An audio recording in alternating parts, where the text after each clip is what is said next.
Milikilah lebih banyak dari yang kau tunjukkan. Bicaralah lebih sedikit dari yang kau ketahui. Kembali lagi bersama saya Stephen. Seperti biasa jangan lupa siapkan apa? Ya tentunya kopi dan nutbray untuk menemani kalian dalam menonton alur cerita film ini. Selamat menyaksikan dan celepot!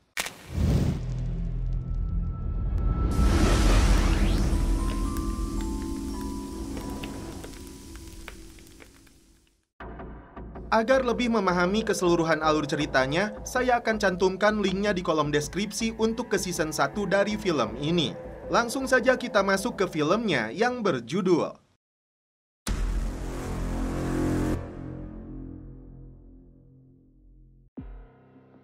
Film dibuka dengan aksi perampokan yang dilakukan oleh 5 bersaudara di sebuah pabrik bir. Inilah Andrew Pop Cody, anak tertua dengan jiwa psikoploknya. Kemudian ada Buzz, otak dari setiap perampokan yang dilakukan keluarganya. Dua saudara lainnya masuk ke dalam pabrik melalui terowongan. Sementara itu di luar pabrik, Joshua Cody alias J mengalihkan perhatian petugas keamanan dengan menimbulkan kebakaran. Brankas besar di dalam pabrik ini langsung mereka gondol menggunakan troli. Kemudian diturunkan ke bawah terowongan di mana Craig dan Darren sudah menunggu. Darren sempat terjatuh dari ATV lalu dibantu saudaranya. Di pintu masuk terowongan, Jay sudah menunggu dengan mobilnya untuk membawa brankas tersebut ke lokasi yang aman. Di sana, Pop langsung menjebolnya menggunakan mesin las. Tapi ternyata mereka kena prank karena di dalam brankas besar tersebut hanya ditemukan uang ribuan. Dengan mimik wajah mereka yang bete, mereka menyetorkan uang tersebut kepada ibu mereka yang bernama Janine Smurf Cody. Lama berkiprah dalam dunia perampokan yang melancarkan aksinya dengan profesional, tapi ternyata kali ini mereka harus gigit jari. Pop paling kesal dan marah kepada ibunya sendiri karena mereka harus mempertaruhkan nyawa hanya untuk 500.000 perak. Padahal Janine sebelumnya menyebut ada 90.000 dolar di dalam brankas tersebut. Akibatnya, terjadi perselisihan di antara keluarga kriminal ini. Santuy di sebuah bar, Darren menyerahkan 34.000 dolar dari 50.000 dolar yang dijanjikan kepada seorang wanita untuk sesuatu yang belum terungkap. Janine menemui pria yang memberi informasi tentang pabrik bir itu yang akan membayar sewanya dengan tunai di tiap hari Kamis awal bulan. Salahnya Janine, perampokan dilakukan di hari Selasa. Alhasil, brankas itu pun kosong. Setelah Janine pulang, anak-anaknya meminta hak suara untuk aksi perampokan berikutnya. Karena setelah perampokan Camp Pendleton, setiap ide yang muncul dari mereka selalu ditolaknya. Merasa dikeroyok, Janine balik marah, bahkan membahas masa lalu Buzz sebagai anak angkat yang dia selamatkan dari ayahnya yang buruk. Merasa muak dengan sikap ibu mereka semua pergi, kecuali cucunya J yang hanya terdiam melihat perselisihan keluarganya. Alhasil, terjadi perpecahan. Craig pergi bersama Darren dan berencana mengajak J dalam merampok kapal pesiar. Sementara itu, Buzz mengajak Pop untuk beraksi secara mandiri. Tidak perlu lagi melibatkan ibunya atau kedua adik mereka. Tapi mereka juga membutuhkan J untuk merampok gereja. Pulang ke rumah, Janine dikejutkan dengan kemunculan pria bernama Javi yang mengatakan Manny saat ini sedang sekarat. Disebutkan di sini, ketika kecil, Javi pernah dirawat oleh Janine.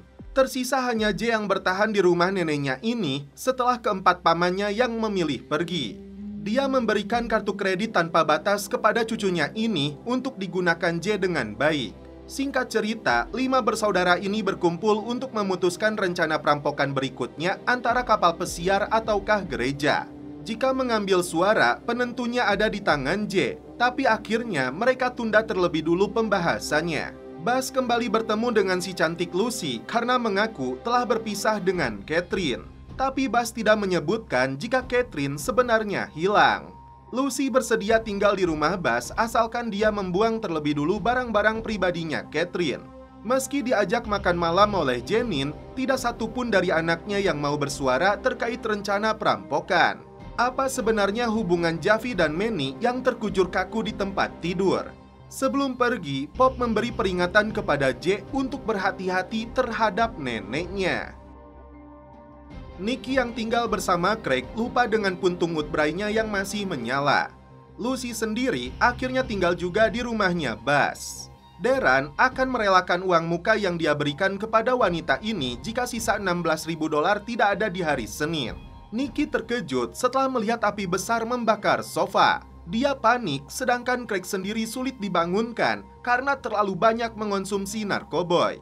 Nikki diarahkan oleh Janine untuk membuang narkoboynya ke dalam toilet dan melemparkan pistol milik Craig ke semak-semak. Tak berselang lama, pemadam kebakaran pun tiba.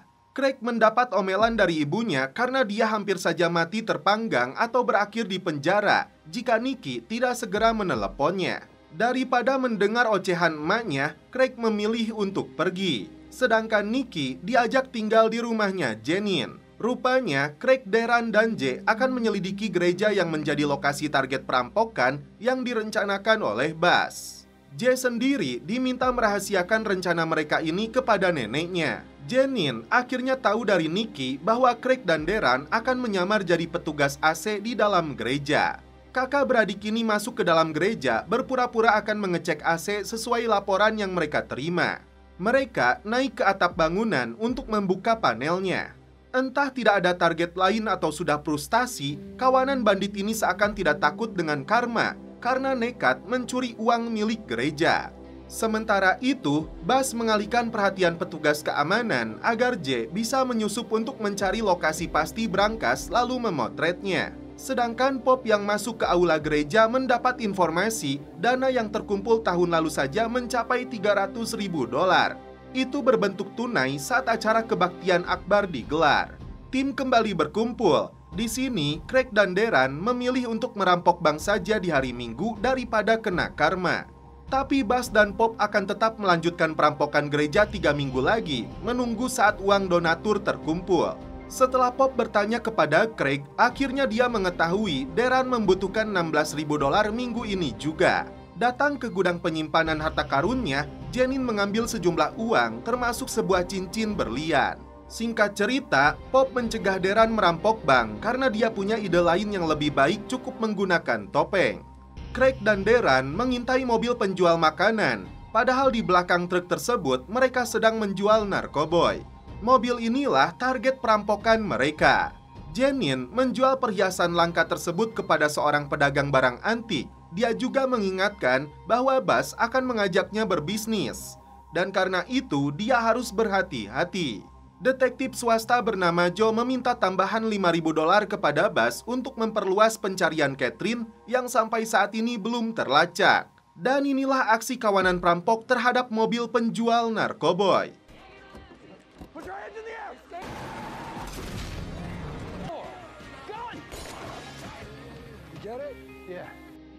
Aksi mereka berhasil mendapatkan masing-masing $10.000.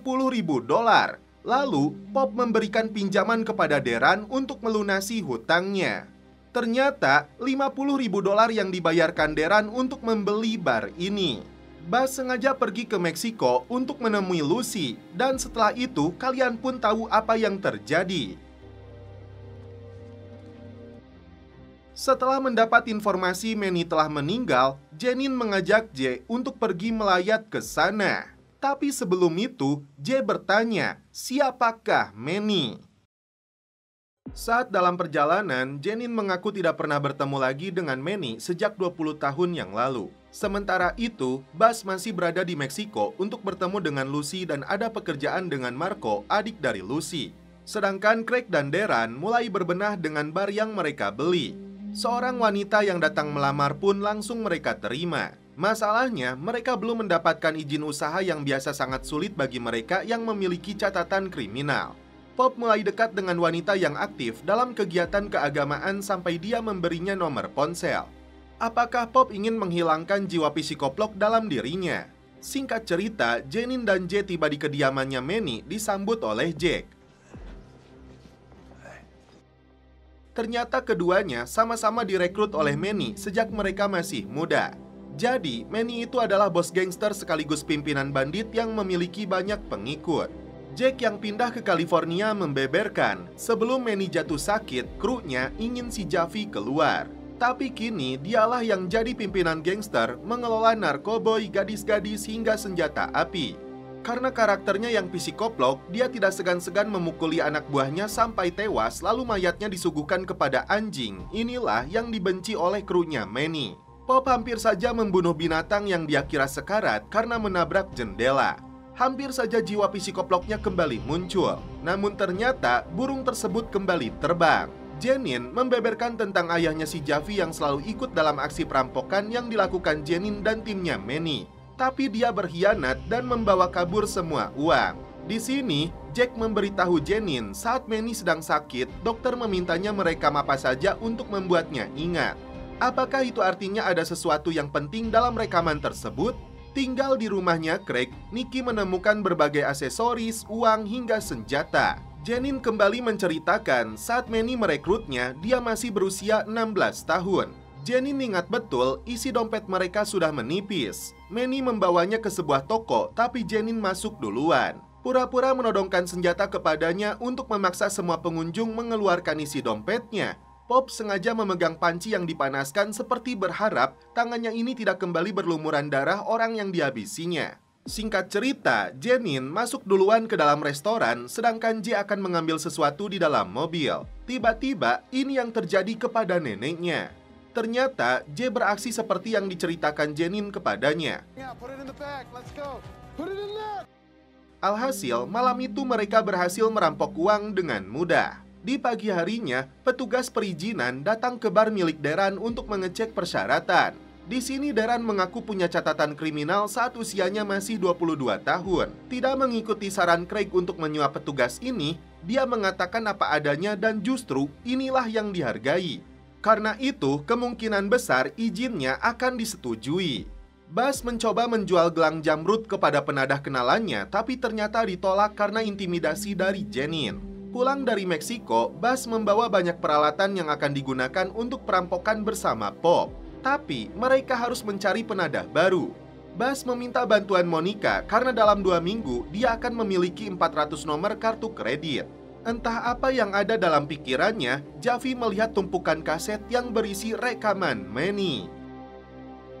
Bas tidak bisa masuk ke dalam gudang penyimpanan karena kartu aksesnya telah dirubah oleh ibunya. Intinya, sampai detik ini perselisihan antara ibu dan anak-anaknya ini belum berakhir.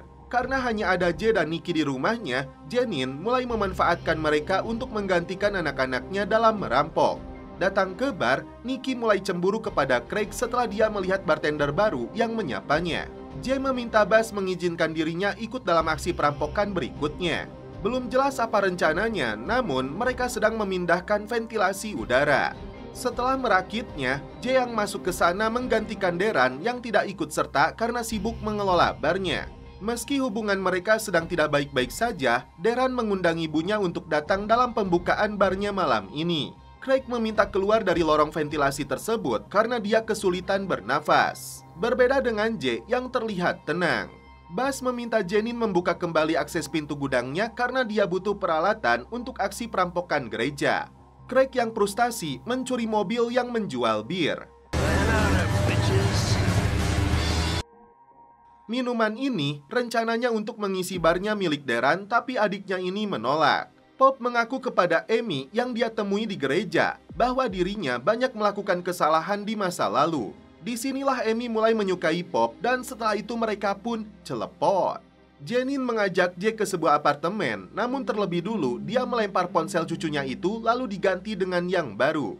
J terkejut karena neneknya ini memiliki apartemen mewah menggunakan identitas palsu sebagai pemiliknya. Ternyata hasil uang rampokannya dia cuci, salah satunya dengan cara ini agar tidak terdeteksi Dirjen Pajak. Karena dianggap anak yang cerdas, Janine ingin mengajarkan cucunya ini memahami cara mengelola uang hasil rampok dan juga cara membersihkannya.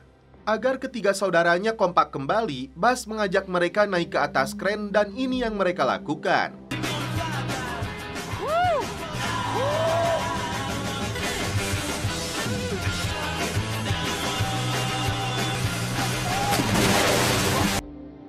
Agar adiknya ikut serta dalam perampokan gereja, Bas memberitahu mereka dia sendiri yang akan masuk ke dalam pipa ventilasi itu.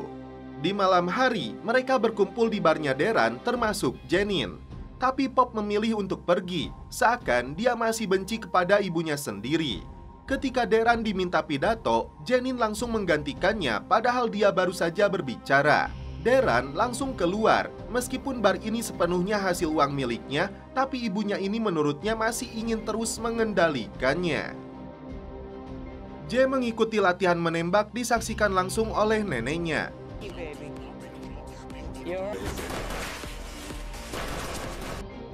Bas memberikan uang hasil penjualan gelang zamrud milik Marco kepada Lucy yang datang ke rumahnya. Saat Janine akan naik ke mobilnya, tiba-tiba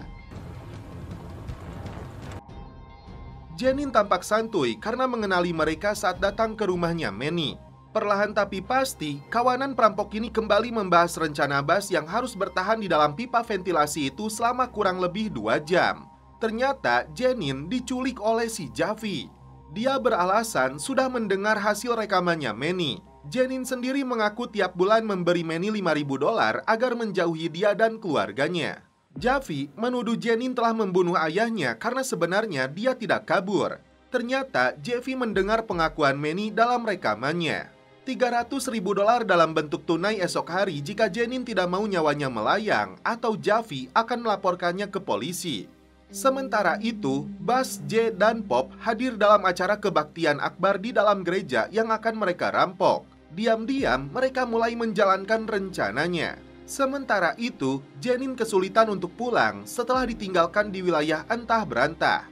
Pendeta menyebut dana yang terkumpul hari ini hampir mencapai $350.000. Amy pun tampak senang. Dari dalam toilet inilah mereka mulai beraksi. Tak berselang lama, Jay melihat si pendeta memasukkan uangnya ke dalam brankas. Craig sendiri ternyata tidak ikut serta karena dia masih marah ketika menolak masuk.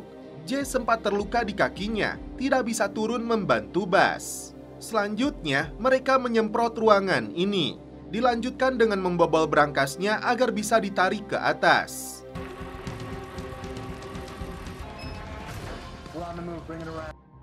Keduanya langsung kabur membawa brankas tersebut sebelum pihak keamanan menyadarinya. Dengan menggunakan kren, mereka jatuhkan brankasnya dari ketinggian untuk membobolnya. Craig yang mengendarai motornya dalam kecepatan tinggi tiba-tiba menabrak dan terjatuh. Akhirnya mereka mendapatkan uangnya. Darren dan Bas membantu menjahit luka di kakinya Jay. Janine melakukan pertemuan dengan Jack terkait dengan rekaman yang Javi dengar yang menyebabkan Jack dipukuli hingga dipaksa mengaku. Belum jelas apa yang mereka maksud, yang pasti Jack meminta Janine untuk membayar si Javi agar tidak mengganggu mereka lagi. Sementara itu, Craig baru saja keluar penjara setelah dijemput oleh Nikki akibat kecelakaan tadi malam yang mengendarai motor dalam kondisi teler. Karena Nikki tidak ada di rumah, Nikki terpaksa menggunakan uang $500 dari kartu kredit ayahnya untuk membayar jaminan. Craig mengambil kembali motornya yang masih tergeletak di pinggir pantai. Bas bermaksud memberikan jatah kepada ibunya dari hasil perampokan gereja, tapi dia menolaknya. Keduanya saling menyindir dengan aksi perampokannya masing-masing. Di saat Janine sedang mengajak Jay ke sebuah tempat rahasia, mereka merasa sedang dibuntuti sebuah mobil. Untuk jaga-jaga, Jay sudah memegang pistolnya. Janine akan mengambil uang di unit penyimpanan miliknya, tapi Jay disuruh menunggu di dalam mobil jaga-jaga jika ada yang membuntuti mereka. Bas sempat tertawa setelah mendengar Pop menyukai Amy dan berniat bergabung dengan komunitas gereja. Bas merasa ragu karena Amy belum mengetahui bahwa Pop seorang perampok yang pernah dipenjara. Tidak mengatakan apa alasannya, Janine memutuskan untuk menemui Javi seorang diri untuk membayarnya $300.000. Singkat cerita, Janine mengajak Jack untuk menemui Javi di dermaga menyerahkan uang tutup mulut. Tiba-tiba, Jack menodongkan senjata karena merasa kecewa Janine tidak pernah memberinya seperti yang dilakukan kepada Javi bertahun-tahun lamanya. Di sini terungkap juga bahwa Jack adalah ayah kandungnya Craig, tapi Craig sendiri tidak mengetahuinya. Jack pun kabur dengan membawa $300.000 yang seharusnya diberikan kepada Javi. Bas yang sedang mengendarai mobilnya tiba-tiba dihentikan oleh Patrick. Polisi ini marah karena 2,5 bulan lamanya Catherine menghilang, menuduh Bas ada kaitannya. Kembali ke Janine yang berusaha menggapai telepon karena salah satu tangannya yang terikat. Setelah berhasil menggapainya, Janine langsung menghubungi salah satu anaknya. Craig yang bermaksud melamar pekerjaan di atas kapal pesiar sebagai pegawai dapur, dia lebih dulu harus memberikan sampel air kencingnya untuk tes urin. Karena menyadari dirinya seorang pecandu, Craig memaksa seseorang yang masuk toilet untuk memberikan air kencingnya. Okay. For you. Okay. You don't do drugs, do you? Craig lantas menceritakan apa yang terjadi kepadanya tadi malam kepada Darren. Di sini juga, Craig memberitahu adiknya bahwa dia berhasil melamar jadi pegawai catering bagian dari rencananya untuk mencuri di atas kapal pesiar. Rupanya, Janine meminta bantuan Pop untuk membebaskannya. Sementara itu, Javi dan anak buahnya sudah menunggu Janine di dermaga tapi tak kunjung tiba. Alhasil, bos gangster ini habis kesabarannya. Jay dan Nikki yang menunggu di rumah kembali saling menyukai satu sama lain. Tiba-tiba, si Javi dan anak buahnya muncul di sana. Nikki disuruh bersembunyi di dalam lemari. Ketika Jay bermaksud mengambil pistolnya, sialnya dia lebih dulu ditangkap, dipukuli hingga ditenggelamkan ke dalam kolam sampai mengatakan di mana Janine berada. She wants to meet you. I don't know. Lying to me, huh? Giliran Nikki yang ditangkap oleh komplotan gangster ini. Karena mengancam akan menyakiti Nikki, terpaksa Jay memberitahu si Javi bahwa Janine memiliki unit penyimpanan di Fremont. Akhirnya, mereka pergi dengan membawa Nikki. Pop dan ibunya baru saja tiba di rumah melihat barang-barang telah hancur berantakan. Jay yang terluka memberitahu mereka pelakunya adalah Javi yang kini membawa Nikki. Ternyata Nikki diturunkan di tengah jalan, langsung menghubungi Janine bahwa dia berada di jalan Trailhead dan S.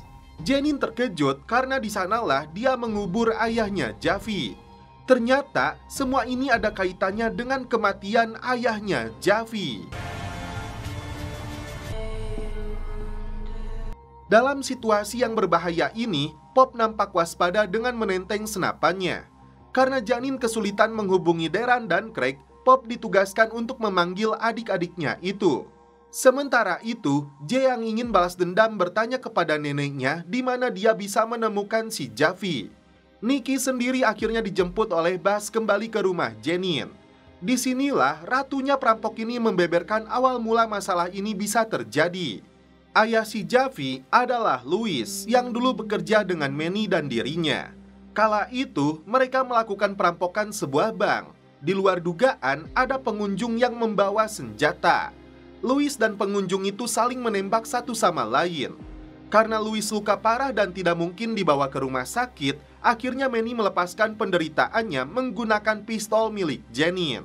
Karena itu, Javi mengancam memberitahu polisi di mana jasadnya berada berikut pistolnya yang dikubur di situ. Janine berharap anak-anaknya ini balik memburu dan membunuh si Javi atas apa yang dia lakukan kepada Jay.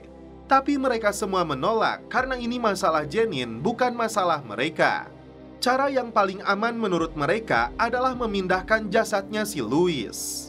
Sementara itu, Buzz memberitahu Pop bahwa polisi sedang mencari Catherine yang mereka duga sudah meninggal karena rekening banknya tidak pernah digunakan. Setelah itu, Pop memberitahu Janine bahwa polisi menuduh Buzz yang telah membunuh Catherine. Padahal Poplah pelakunya atas perintah ibunya ini. Hingga pagi hari, Pop tidak pernah melepaskan senapan dari tangannya. Menghindari kejadian yang sama, Nikki dan Jay dibawa ke rumahnya Darren.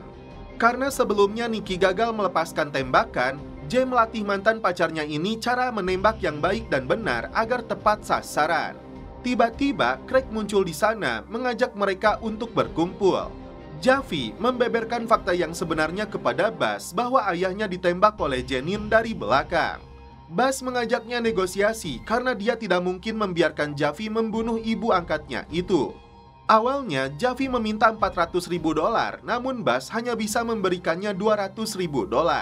Dan akhirnya mereka sepakat. Sementara anak-anak Janine yang lainnya akan memindahkan jasadnya Louis dan mengambil senjatanya. Buzz sendiri meminta Janine untuk membayar $200.000 kepada Javi sebagai uang tutup mulut. Singkat cerita, Pop dan adik-adiknya menyamar jadi petugas pipa gas, padahal untuk menggali jasadnya Louis yang dikubur di sebuah rumah. Sementara itu, Buzz yang pergi dengan Janine mulai waspada karena ada mobil yang membuntuti mereka. Menggunakan alat sensor, mereka menemukan titik senjata yang dikubur di dalam lantai beton. Setelah bertemu dengan si Javi, di sini Buzz langsung memberikan uang $200.000 yang dia janjikan. Tampak Javi datang dengan salah satu anak buahnya. Kerangka manusia dan sepucuk pistol langsung dikumpulkan dari lantai tersebut. Masalah muncul ketika mereka hanya menemukan salah satu kaki. Tiba-tiba Janine turun memancing amarahnya si Javi. Namun ini yang terjadi.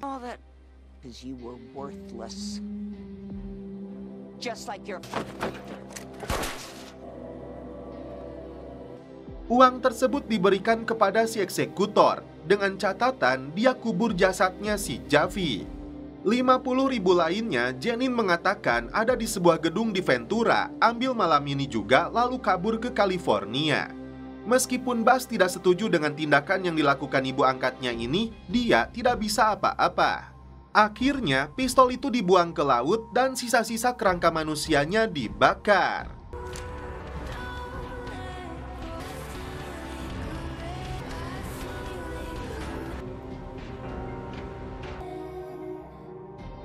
Buzz kembali bertemu Lucy, mengatakan Janine telah mencuri hasil rampokan mereka.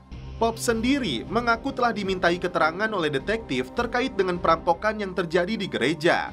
Tapi dia memastikan semuanya, polisi tidak ada kecurigaan sedikit pun terhadap dirinya. Singkat cerita, detektif kembali ke gereja berbicara dengan Amy. Ternyata mereka mencari salah satu jemaah bernama Leon yang dicurigai terkait dengan perampokan. Karena Pop pernah dipenjara, Amy meminta bantuannya untuk membujuk Leon agar terus terang kepada polisi.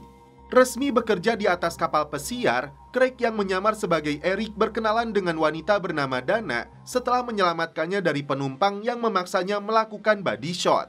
Diam-diam, Pop memasang alat pelacak di dalam tas Janine.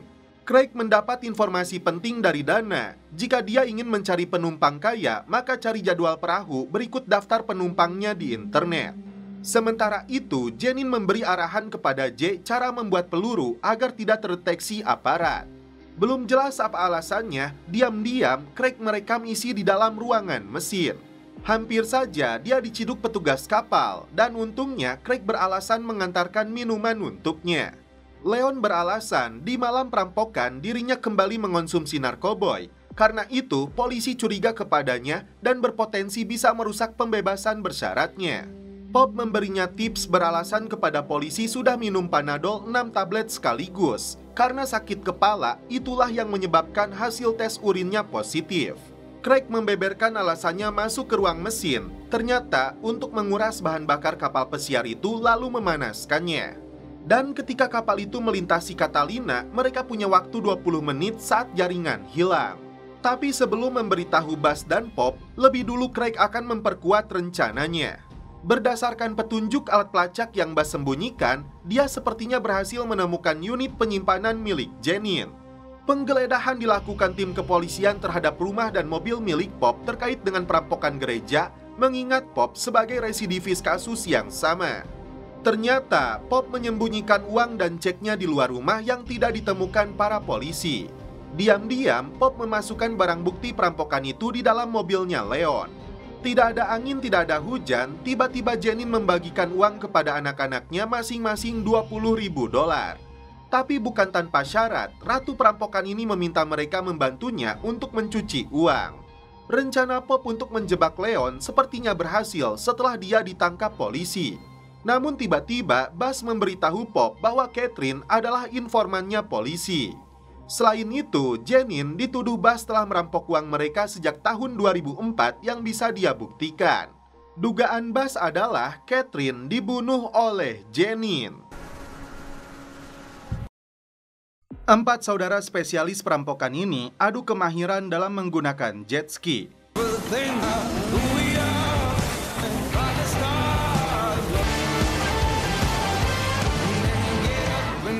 Setelah itu, Craig menunjukkan sebuah kapal pesiar tempat dia bekerja. Terdapat 120 penumpang dari kaum elit yang hobinya mabuk-mabukan. Merekalah target perampokan berikutnya. Karena Bas tidak hadir, Pop diminta oleh Darren untuk membujuknya. Tertarik dengan senjata, Nicky datang ke toko persenjataan, namun karena usianya belum dewasa, pemilik toko tidak mengizinkannya untuk membeli. Craig membeberkan rencana perampokan di atas kapal pesiar itu saat diadakan acara pernikahan orang Meksiko. Setelah mematikan mesin kapal dan memutus jaringan, para sultan yang naik ke atas kapal pesiar itu akan menjadi sasaran empuk. Tak tanggung-tanggung, mereka akan merampok 100 penumpang sekaligus layaknya bajak laut. Menganggap terlalu beresiko, Bas memutuskan untuk tidak ikut dalam perampokan ini. Ditambah lagi, Craig berencana melibatkan Nicky yang tidak disetujui oleh Bas.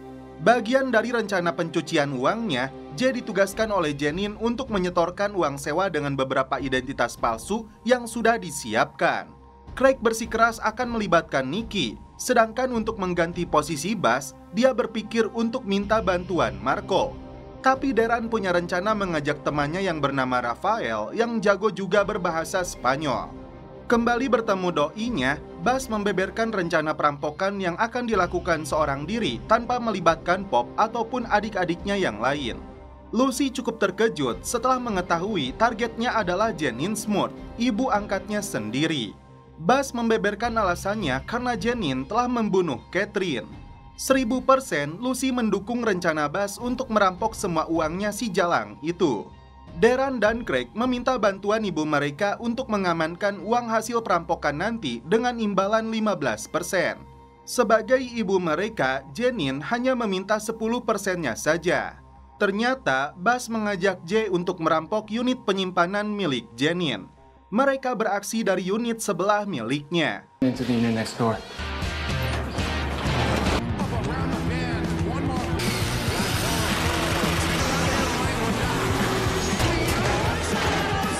Entah apa rencana Bas, meski sudah membobolnya, dia bilang tidak akan membawanya.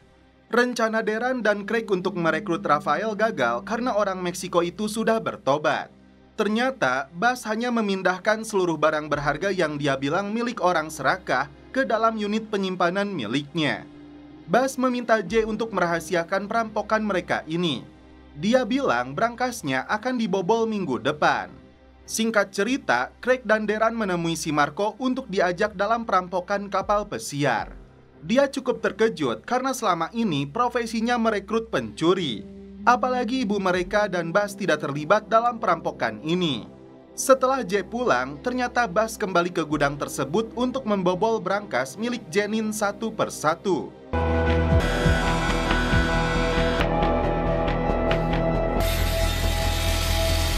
Jay gelagapan saat neneknya bertanya apakah dia sudah membayarkan uang sewa yang ditugaskannya. Setelah mendapat telepon dari seseorang, Janine buru-buru pergi. Ternyata Janine berhasil menemukan si Jack. Jack dipaksa menyebutkan angka kombinasi berangkasnya untuk mengambil kembali uang miliknya. Tapi hanya tersisa $150.000, setengahnya Jack akui sudah dihabiskan. Janine sendiri tidak mungkin membunuhnya karena dia ayah dari Craig. Tapi salah satu kakinya langsung ditembak.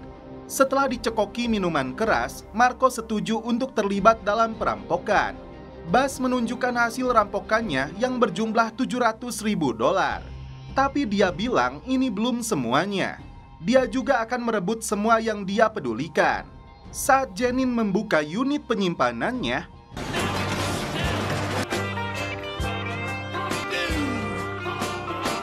apakah Jay akan memberitahu neneknya? Janine meminta Jay mengaku apakah dia terlibat dalam perampokan unit miliknya. Jay mengelak, bahkan dia tidak tahu yang mana unitnya. Neneknya ini bisa saja melihat kamera CCTV, tapi dia harus melaporkan kepada polisi. Inilah yang tidak bisa dia lakukan karena faktanya harta karun yang dia sembunyikan. Itu artinya perampok yang kerampokan.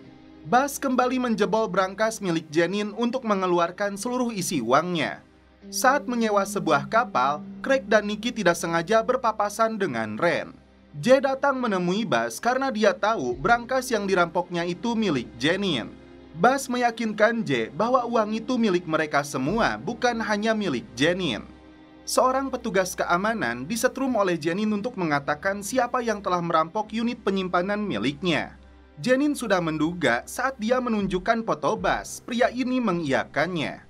Tapi setelah ditunjukkan foto cucunya, pria ini mengatakan tidak melihat J. Singkat cerita, Craig dan tim membahas rencana perampokan saat sinyal komunikasi diputuskan dengan alat tersebut. Mereka punya waktu 15 menit untuk mengancam pengantin wanita agar seluruh tamu menyerahkan barang berharganya. Setelah ibu angkatnya pergi, diam-diam Bas mengambil senjata yang disimpan di dalam kulkas. Craig sudah berada di atas kapal pesiar untuk memulai rencana perampokannya. Sementara itu, Nikki sudah membawa kapal kecil berpura-pura mesin kapalnya mati, dan karena itu dia meminta bantuan polisi air. Masuk ke dalam ruangan mesin, Craig membocorkan pipa oli dan menyalakan alat pemecah sinyal. Kembali ke Bas yang sepertinya akan menggali tanah di sebuah lahan kosong. Terlihat gaun pengantin wanita itu dipenuhi uang dolar yang diberikan para tamu. Tak berselang lama, mesin kapal dimatikan karena temperatur tiba-tiba naik. Ternyata Bas menembak tengkorak manusia lalu mengubur pistol tersebut di dalamnya. Apakah itu bagian dari rencana Bas untuk menjebak Jenin? Polisi air datang untuk menderek kapal yang dibawa Nikki. Padahal untuk mengalihkan perhatian polisi, sementara Deran, Marcus, Pop, dan J mulai beraksi menggunakan topeng. Setelah berhasil naik ke atas kapal, ini yang mereka lakukan.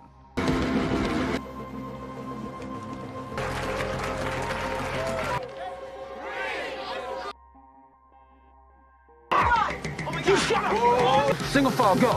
You too. Everybody down on the ground. On the ground. Tell me to get on the ground. Listen to what we have to say. Craig sendiri pura-pura ditendang dan dipukuli. Kawanan bandit ini memaksa seluruh tamu untuk menyerahkan barang berharganya.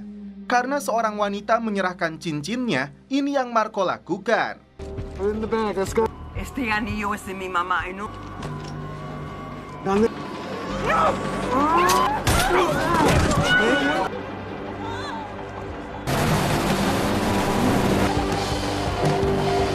Setelah itu, mereka kembali kabur. Pop sempat meluapkan kemarahannya kepada Marco karena bertindak terlalu kasar. Bas mengajak Lucy melihat rumah barunya yang terlihat kumuh, namun ternyata di dalamnya terdapat seluruh uang yang dirampoknya dari Jenin. Sementara itu, J membawa perhiasan mewah hasil rampokan untuk dihitung dan diamankan oleh Jenin. Salah satunya cincin yang masih ada jari tangannya. Diam-diam, J memotret perhiasan tersebut. Ternyata, J mempunyai tempat penyimpanan sendiri. Setelah itu, para bandit ini berkumpul di sebuah bar untuk merayakan keberhasilan mereka. Pop memilih pergi ke rumahnya Amy, dan setelah itu mereka pun celepot. Nikki sepertinya ingin menjalin hubungan lagi dengan J. Craig memilih bertemu lagi dengan Ren untuk minta maaf, berharap dia mau menerimanya lagi. Sedangkan Bas berencana untuk pergi bersama Lucy dan anak-anak mereka. Apakah Jenin akan membalas perbuatan anak angkatnya? Bas melihat beberapa foto seseorang dengan bekas luka di tubuhnya. Tanpa mereka sadari, ternyata Jenin sudah memasang alat penyadap. J membantu neneknya menggali tanah tempat dia menyimpan dana cadangan. J pura-pura terkejut setelah dia mengatakan Bas yang mencuri uang miliknya. Marco menyuruh Craig membawa sebuah mobil yang di dalam bagasinya terdapat seseorang. Belum jelas apa maksud si Marco. Di pagi harinya, Bas datang ke rumah ibunya. Dia tampak santuy meskipun J mengatakan Jenin sudah tahu. Dia memberikan jatah untuk J secara bertahap. Bas menyebutkan 1,4 juta dolar yang dia hitung ditambah 10 kali lipat harta karun yang Bas rampok dari ibunya ini. Bas hanya ingin membagi rata uang tersebut kepada adik-adiknya. Selain itu, dia meminta 2 apartemen milik Jenin dipindah tangankan atas namanya. Kecuali Jenin ingin Craig, Pop, dan Deran mengetahui bahwa selama ini dia merampok dari anaknya sendiri. Craig membawa korban ke bar karena si Marco sulit dihubungi. Dia mengaku orang Meksiko, mengancam akan memberitahu ayahnya yang disebut Marco seorang berandalan yang mencuri uang milik orang-orang penting. Pengacara bernama Morgan yang diundang Janine mengatakan, selama ini dia sudah mengatur hak kuasa kepada Bas jika terjadi sesuatu kepada dirinya. Dan kini, Janine ingin melimpahkan kuasa tersebut kepada J, bukan lagi kepada Bas. Giliran Pop yang diberitahu oleh Patrick jika Catherine tidak mengadu. Dia mengancam akan memberi balasan kepada Bas karena telah membunuh Catherine. Bas menunjukkan foto yang dia temukan kepada ayahnya. Dia mengaku dipukuli oleh Janine dan anak buahnya. Perselisihan terjadi antara Craig dan Darren karena si Marco menimbulkan masalah baru setelah diajak merampok kapal pesiar. Di luar dugaan, anak itu berhasil melarikan diri ketika mereka akan mengantarkan ke lokasi yang Marco inginkan. Untungnya, mereka berhasil menangkapnya lagi. Anak ini menangis karena dirinya akan dibunuh oleh mereka. Pop meluapkan penyesalannya kepada Janine karena membunuh Catherine, padahal dia bukanlah informan polisi. Janine menemui si penadah untuk menunjukkan barang curiannya yang akan dijual. Dia juga menceritakan masalahnya dengan Bas. Pop menceritakan pembunuhan yang dia lakukan terhadap orang yang dia cintai kepada Amy. Di malam harinya, Craig dan Darren sudah membawa si bocah ke lokasi pertemuan. Datanglah Marco dan anak buahnya lalu membayar mereka.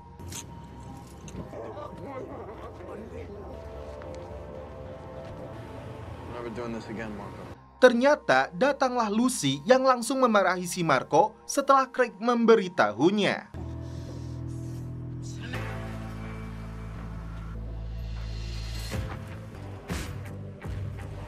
Saat dalam perjalanan, Janine dicegat oleh polisi. Belum jelas apa pemicunya, Janine dibawa ke kantor polisi untuk diproses lebih lanjut. Sementara itu, anak-anak Janine yang tidak tahu ibunya dijebloskan ke dalam sel tahanan malah menggelar pesta di rumah.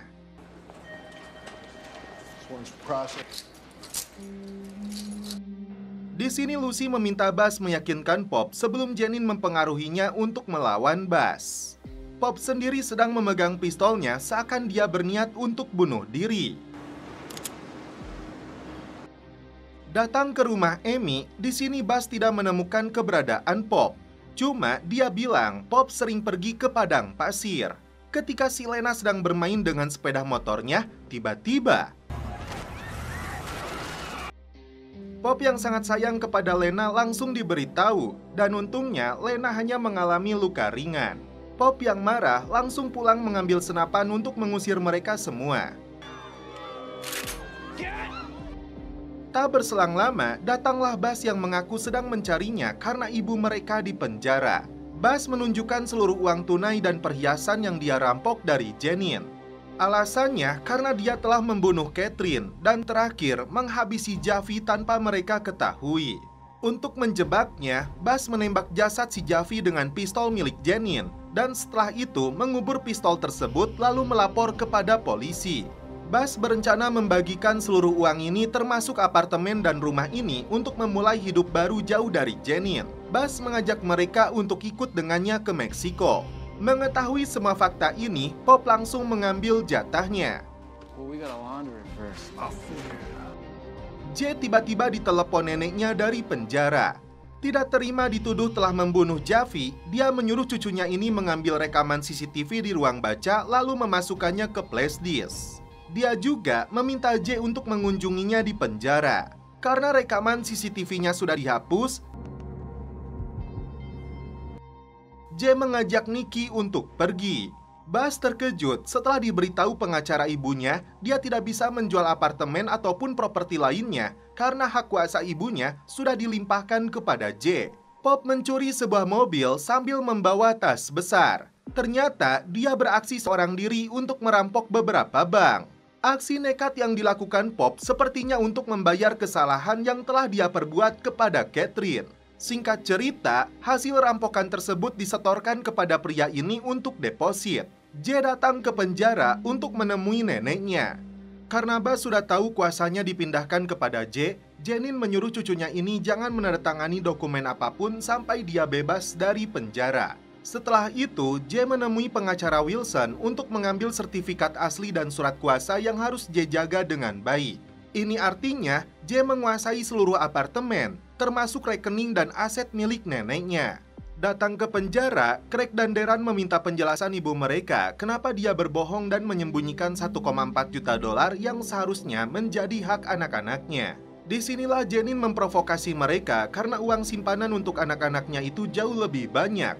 Bas pasti menutupinya. Selain itu, dia tidak bisa menjual rumah dan aset lainnya karena hak kuasanya sudah dilimpahkan kepada J. Karena itu, Janine meminta mereka untuk melindungi J dari rencana jahat yang akan dilakukan Bas. Pulang ke rumah, Bas terkejut karena kedua adiknya ini langsung mengambil bagiannya setelah berhasil dipengaruhi Janine. Padahal, uang itu seharusnya dicuci terlebih dulu. Bas yang kesal langsung menyerahkannya. Giliran Pop dan Lena yang datang ke penjara, menyuruh Lena untuk pamitan karena mereka tidak akan melihatnya lagi. Siapakah yang J pilih, mengikuti keinginan Bas ataukah neneknya?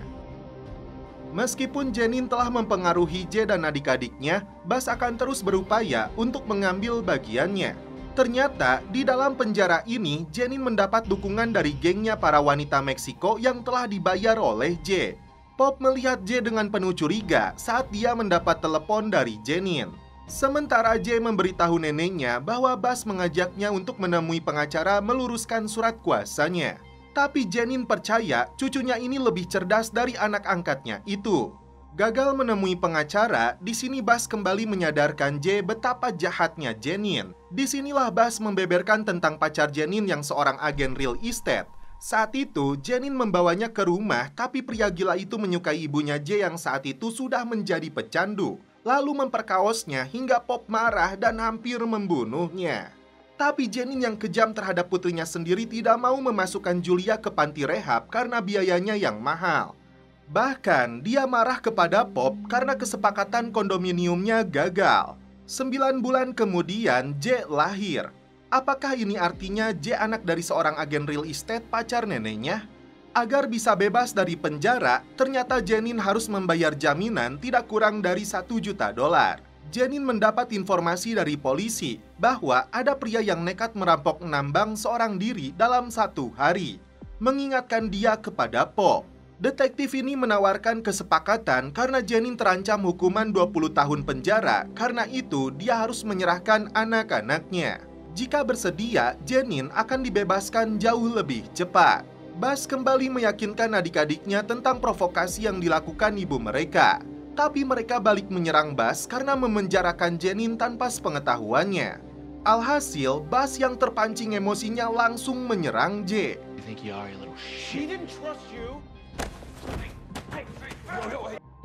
Karena keributan itu, Pop lebih memilih pergi membawa Lena. Bas meluapkan emosinya karena seharusnya Pop mendukungnya di depan mereka. Datang ke penjara, J bertanya kepada neneknya ini, apakah dia tahu siapa ayahnya? Apakah agen real estate seperti yang diceritakan oleh Bas?